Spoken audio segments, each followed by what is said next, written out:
আরে গোপাল রে, এই শহরে সবাই এত চুপচাপ হাঁটে কেন রে? কেউ কথা কয় না, হাসেও না। এ শহর ভানুদা, এখানে সবাই ব্যস্ত, কেউ ফালতু কথা বলে না। তাই নাকি? আমি ট্রামে উঠেই ভাই, আপনি কোথায় যাচ্ছেন বললাম, লোকটা বলল আমার গন্তব্যে।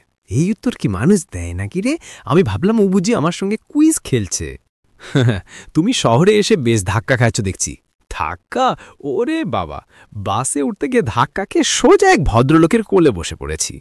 তিনি বললেন, দাদা এটা আমার সিট। আমি বললাম, আপনার সিটে বসে আপনাকেই পেলাম, ভাগ্যই ভালো। তোমাকে নিয়ে শহরটা চেনা যাবে না। শহরটাই তোমাকে চিনে ফেলবে। আরে আমি শহর চিনতে এসেছি, শহর যদি আমায় চিনে ফেলে তবে তো আমার খ্যাতি শুরু।